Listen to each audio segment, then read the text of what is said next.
conférence un peu improvisée. En fait, je voulais d'abord remercier. Est-ce que c'est mieux si je parle juste comme ça? Ouais. Ça s'oblige à faire plus de silence. Je voulais d'abord remercier évidemment la mairie de Sainte-Rose qui a beaucoup œuvré pour notre venue. Le club subaquatique de plongée qui a eu l'idée d'organiser cette soirée. Je ne sais pas trop si je dois les remercier eux parce que ça m'a un peu stressé quand même de préparer tout ça en urgence, en même temps que tout ça. Mais c'est un bel exercice finalement que de s'adresser au public le plus concerné et sans doute le plus compétent pour juger de la qualité du travail. C'est aussi pour ça que ça me stresse un peu. Et puis merci beaucoup à tous ceux qui nous ont aidés très concrètement. Je pense à Jean-Pierre Jasmin, à Toussaint Bréma qui vraiment ont été là tout le temps pour tout et pour des choses qui ne sont pas forcément toujours très gratifiantes pour eux, nous laisser leur voiture, nous prêter tout ce qu'on avait besoin et ça a été très appréciable et très apprécié par toute l'équipe. Puis un grand merci aussi à l'association d'animation sur le port qui nous a offert ces locaux qu'on a un peu envahis. Donc un grand merci à elle. C'est vrai que ce rideau qui ne marche pas, c'est une catastrophe, il va falloir agir, parce que ça, c'est pas acceptable. Mais au-delà de ça, vraiment un très grand merci à tous pour nous avoir aidés en urgence à nous offrir les meilleures conditions pour ces plongées que vous allez voir qui sont un peu compliquées à mettre en place. Et puis après, il y a le projet lui-même de cette plongée-là, de ce travail qui a demandé quand même pas mal de soutien. Merci évidemment au département, à la région, à l'Office du tourisme de la Réunion, et puis aussi à la Fédération française, enfin au comité régional de la Fédération de plongée. Voilà. Je crois que j'ai fait le tour, sauf si j'oublie Stéphanie Légeron, qui est vraiment à l'origine de ce projet, qui est venue me voir à Paris lors d'une conférence pour me dire on pourrait faire quelque chose à la Réunion quand même, comme ça.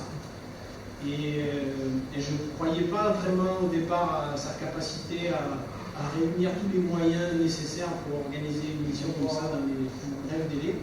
Et ça a été le cas, donc bravo à elle, c'est quand même elle qui est à l'origine de tout ce projet. Merci Stéphanie. Qui paraissent un peu post-apocalyptiques, j'avais envie de dire, ces grandes coulées, est-ce que c'est une coulée? Est-ce que c'est, puisque c'est très incurvé, est-ce qu'on est plutôt sur le bord d'une sorte de lavature, si j'ose exprimer? Alors je vais être très approximatif dans mon vocabulaire et dans tout ça, je ne connais pas bien de quoi je parle, pour tout vous dire. N'empêche qu'on a vu des choses, des décors assez étonnants, ces éperons de roches volcaniques comme ça qui glissaient vers les grandes profondeurs. Cette crête qu'on a suivie de presque 100 mètres de profondeur et qui nous a amené jusqu'à presque la surface. Au début, là pareil, on a l'impression que c'est entièrement minéral, que l'éruption a eu lieu hier. Et puis, dès qu'on s'approche, on s'aperçoit qu'il y a un peu de monde. De tortues qui passent. Beaucoup de rapaces dedans. On en a croisé plein sur ces fonds de sable noir. Preuve qu'il y avait de quoi faire. On les a vus en train de fouiller le sable, soulever le sédiment de fin. C'est bien qu'il y avait des mollusques là-dessous, sinon ils ne seraient pas là, elles, à chercher leur quotidien. On était dans des décors un peu. On a l'impression qu'il y a eu une explosion, on est dans des gravats, dans des pierres qui s'effondrent comme ça sous nous. Et si on regarde de plus près, on s'aperçoit que cette roche volcanique commence, après tout ça fait 10 ans, à se souder. On s'aperçoit que ces blocs, c'est l'arrêt qui revient, sont soudés par des algues calcaires, des corallines. Ces petites feuilles un peu rougeâtres, ce sont des algues calcaires qui vont, j'ai l'impression, dans un premier temps, agglomérer tous ces petits blocs qui ont coulé dans les grandes profondeurs, qui sont venus se figer là. Et une fois que ces algues calcaires ont commencé à figer tous ces petits blocs de roches volcaniques, alors d'autres invertébrés commencent à venir se fixer dessus. Alors c'est des petites pousses coralliennes qui se développent là-dessus. Et puis petit à petit, une petite diversité commence à se mettre en place. C'est modeste, rien de bien grand au début. Et puis une fois que ce coralligène, j'ose employer le terme, c'est un terme qu'on utilise surtout en Méditerranée, c'est roche bioconstruite.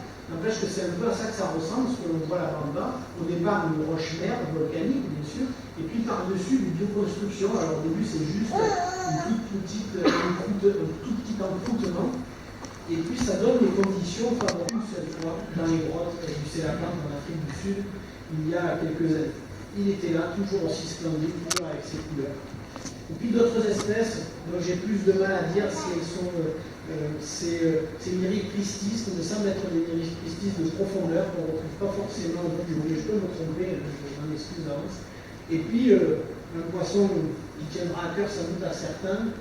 Je crois qu'on a là la première photo de la demoiselle de Durville, ce petit poisson demoiselle qui a été décrit pour la première fois en 2007 à partir de poissons qui ont été tués par les coulées de lave. Est-ce que c'est par la lave elle-même, par l'eau qui s'est réchauffée ou acidifiée? N'empêche que ces poissons-là ont fini en surface, morts, et ont été décrits pour la première fois, ont été baptisés en 2007. Et ensuite, je crois qu'ils ont été observés avec des robots plongeurs, mais c'est sans doute les premières photographies que l'on voit d'eux. D'autres de ces demoiselles de Durville, je crois qu'elles sont nombreuses, d'autres Anthias encore, celui-là, j'avoue que je ne l'ai pas encore déterminé, des Anthias de profondeur aussi. Et vous voyez que ces demoiselles étaient très nombreuses. Vous vous rendez compte que ce poisson-là est abondant. La preuve à l'image au-delà de 100 mètres. Il y a jusqu'en 2017, il n'existait pas pour la communauté, pour la science en tout cas. Preuve que 100 mètres d'épaisseur d'eau suffisent à nous séparer des fois c'est une sorte de barrière infranchissable, un autre monde où tout peut être encore découvert. Quand on remonte, on retrouve d'autres Anthias de profondeur, plus connus bien sûr, extrêmement colorés. Je précise que la photo n'est pas retouchée, les couleurs n'ont pas été saturées, ces animaux ont ces couleurs. Je ne sais pas si vous voyez au-dessus du poisson, on voit un petit flou un peu bizarre au-dessus de lui. Ce poisson se tient juste en dessous du thermocline, en fait. On est exactement vers 65 mètres de profondeur. En dessous, sous ses nageoires ventrales, l'eau est à 20 degrés. Au-dessus de sa nageoire dorsale, l'eau est à presque 30 degrés. L'eau de surface. Et lui se tenait juste là-dessous, au-dessus, encore d'autres Anthias qu'on voit. Et puis quand on remonte, on arrive sur des formations très typiques, je crois, ces fameux lavapillos, c'est-à-dire ces poussins de lave. Là, on voit bien ce phénomène de poussin, cette lave qui se fige, qui éclate, qui donne un autre poussin, qui éclate et qui en donne un autre. Et on sent que ces choses-là, on a l'impression que ça s'est formé hier, ça n'a pas beaucoup bougé. Ce qui était intéressant aussi, et qu'on a essayé de voir, c'est de ne pas trop se concentrer uniquement sur cette coulée de 2007, mais d'aller voir d'autres coulées, histoire de faire un voyage. En faisant un voyage dans le passé, on fait en fait un voyage dans le futur. En allant, nous sommes ici sur la coulée de 2007, on voit tous ces blocs qui sont encore éparpillés, où l'encroûtement des algues calcaires est encore peu présent. Et puis si on est sur la coulée de 77, on voit que ça a changé tout à fait d'aspect, que tout ça a été soudé par des algues calcaires essentiellement, quelques coraux aussi. Et tout ça devient un écosystème bien plus stable, bien plus périn, pour qu'une vie sous-marine s'installe de manière plus durable.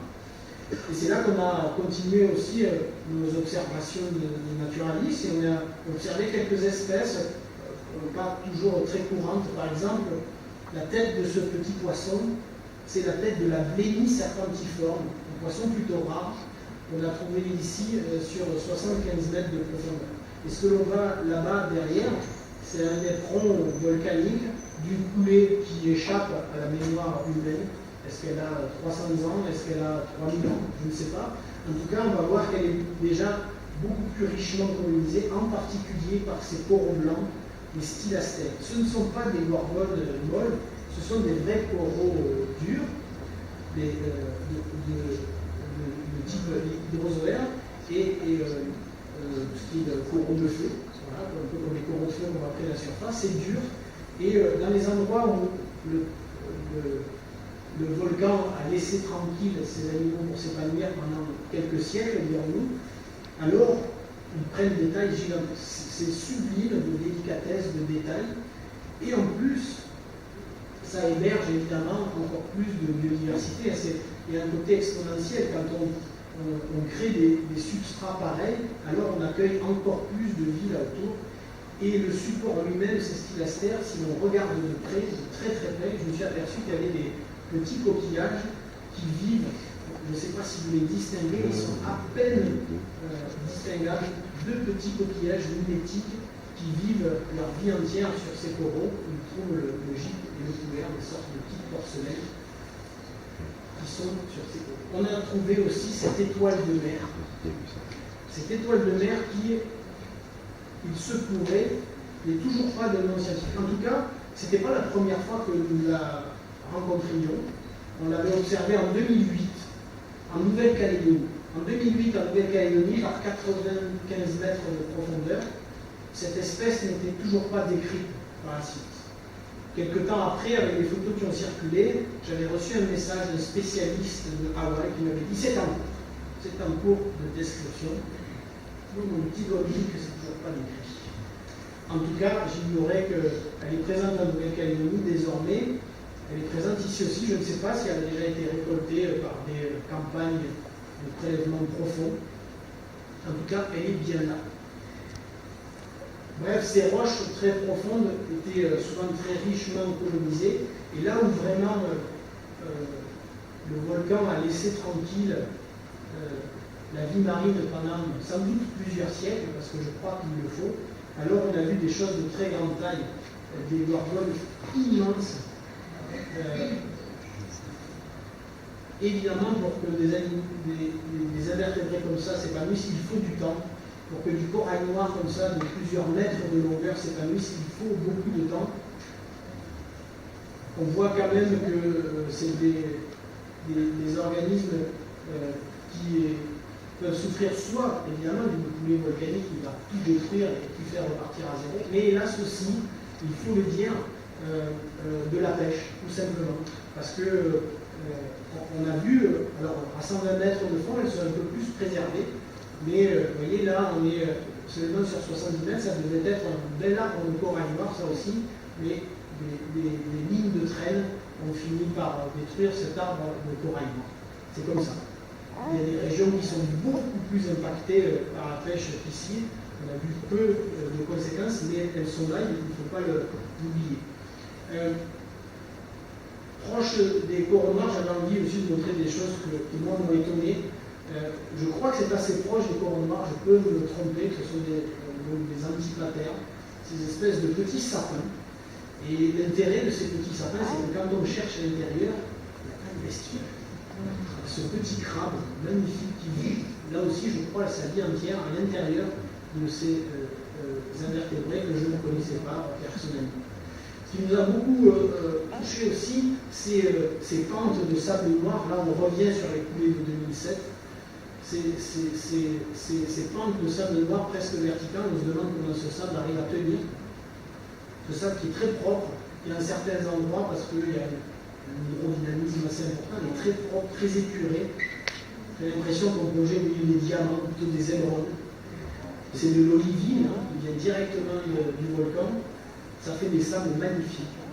Et puis dans ce sable, il y a des bestioles qui se baladent, petites étoiles de mer, et quelques poissons qui, vus comme ça, ont l'air parfaitement adaptés à ce sable. Si on change de langue, leur prénom c'est plus facile à trahir. Et puis surtout, c'est quand ils vont démarrer que là tout à coup, on ne peut plus les louper. Alors ça va très très vite, hein. C'est un vrai avion de chasse, il démarre et il disparaît. Et puis dans ce sable noir, on a vu aussi des petits poissons qui ressemblent à des morceaux d'algues qui dérivent, qui étaient très jolis, ce petit rason, ce juvénile de rason qui se laisse emporter dans le courant, lui aussi, comme un brin d'algue, et qui tourne, qui virevolte sur lui-même. C'est beaucoup de temps. Forcément, on a des très longs paliers. On a tout ça à faire, on est plus très profond. On a vu aussi des petits poissons feuilles qui se baladaient là-dedans. jusqu'à se mettre à l'abri d'un rocher. Et puis plus près de la surface, on a vu aussi les traces de ces lavatules, je crois, qui eux, près de la surface, sont repris par les coraux. On voit partout des petits massifs de coraux, ils ne sont pas bien gros, quelques dizaines, vingtaines de centimètres de diamètre, mais déjà le vivant fait son travail de reconquête. C'est quand même ça, je trouve, moi, le plus beau des idées que l'on peut tirer de ces explorations, c'est de voir, on le sait à quel point cette nature sauvage est fragile. On le sait aujourd'hui, on la ravage, il faut dire les choses comme elles sont. Une espèce disparaît toutes les 20 minutes de la surface de la Terre. On sait, cette biodiversité est d'une grande fragilité et une catastrophe naturelle comme le volcan nous le prouve. Une coulée de lave et tout est détruit. Et le plus touchant là-dedans, c'est qu'elle est d'une grande fragilité et en même temps, elle est d'un entêtement incroyable, à toujours essayer de repartir, même dans les pires conditions. Quand on plonge dans un port pollué, quand on plonge quelques années après une coulée de lave qui est pourtant digne d'une explosion atomique, eh bien, la vie, elle se réinstalle et elle redémarre. Je trouve que c'est ça qui est le plus touchant, de voir que, voilà, la vie s'installe. D'abord, le volcan fait son travail, il détruit tout, il crée des architectures incroyables, comme là, près de la surface. Et puis, le récif corallien et tous les animaux marins prennent le relais et bâtissent là-dessus. Et je pense qu'on est loin d'avoir fait le tour. Nous avons fait 8 plongées profondes en 8 jours. Ceci dit, ça fait beaucoup d'heures, finalement, passées sous l'eau.